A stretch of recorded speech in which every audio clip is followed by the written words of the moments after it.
never been particularly good at anything except for leaving. I'm really good at leaving. Hi, I'm Lindsay. I'm 28 years old. I'm from Canada. Have you ever looked around your hometown and quietly wondered to yourself, is this all there is? For me, that thought became so all consuming that after university, I packed up my bags and I moved to Kent, England, with no real plan other than a gut feeling that I needed to move and I needed to try something new. And I wanted to build a life that actually felt like mine. I graduated university with a degree in history and education. Teaching is the perfect profession for anyone who's got the travel bug because it opens a million doors for you internationally. Over the 2 years that I lived in England, I took advantage of every single school break that I had and I used it to travel. And pretty much the entire time I was there, I was able to check off my entire European bucket list and I was able to see all these beautiful places that I only dreamed about as a kid. Not only had I built a life that I was so in love with, but I had built a version of myself that I was so in love with. I had a newfound sense of confidence.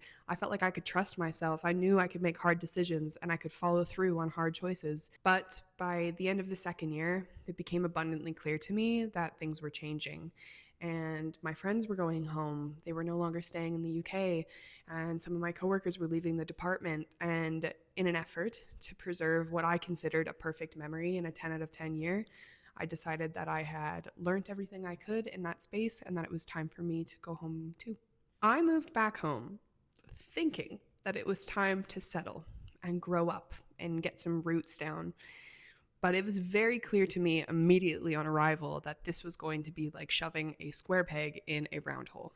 My heart had changed, and I no longer identified with the version of me who had left. Not only that, but I couldn't stay still. I was trying to get roots. I was trying to stay in one place. I was trying to ground myself. But anytime there was an opportunity to travel, I was taking it. By November break, I had taken myself to Disneyland. For Christmas break and for New Year's, I went to Ireland and I went to the UK to see my friends. And for spring break, I went to Morocco.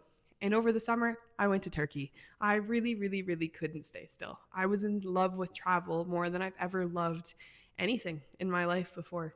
My life, my self identity, it had all drastically changed. And every time I was home for an extended period of time, I could feel it and it felt wrong. So I created a bigger escape plan. This time, I worked 3 jobs over the span of 4 months and saved as much as I could. And I went to Asia. I went to Southeast Asia for 5 whole months. And I went to Thailand and I went to Laos and I went to Vietnam and Cambodia and Malaysia and the Philippines. And then I ended in Japan. And it was the best 5 months of my life. I had so much fun. I made friends I will carry for a lifetime. And at the same time, I had things at home fall apart on me. My relationship ended. I got in a really big fight with one of my best friends. And personally, even though I was surrounded by all this beauty, it was one of the most challenging periods of my life. I've never dealt with that much loss all in one go before. Luckily, the best place to process loss is on a beach in the Philippines. So I did a lot of healing while I was there.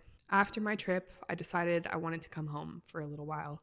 I wanted to figure out what belonged to me again. I wanted to see my friends and my family, and I wanted to ground myself and decide where I was going to go next. Because here's the thing about travel, it's never just the places that I fall in love with. Yes, they're beautiful. Yes, they're stimulating. Yes, they keep me curious. They keep me moving. They keep me excited. But what I really fall in love with is the version of myself that I become when I'm there. I fall in love with the identity and the mark that they leave on my life. There will always be a version of me drinking fresh fruit juice on the streets of Marrakesh. There will always be a version of me hungover on a kayak in the Algarve. There will always be a version of me running through Sevilla trying to catch my Flixbus.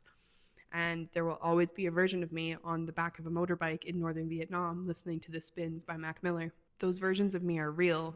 They exist because I created them. I still get to keep them. That's a gift that I could only give myself, the gift of knowing myself more deeply. So, this channel is for those that have dreamt of a life that's sparklier and more alive, who have felt the ache for more and wanted to do something about it, who want to know what happened when you finally decide to leave, not just your country, but your expectations, your coping mechanisms, your job, your home. It's for those that want to see what's left when you finally stop running from yourself. In 30 days, I am moving to Melbourne, Australia. That is where my next chapter begins. If you've ever felt like there's more waiting for you, if you've ever felt like you're staring at your life from the outside, I know you. I know that feeling. Hi, welcome. Let's go on this journey together.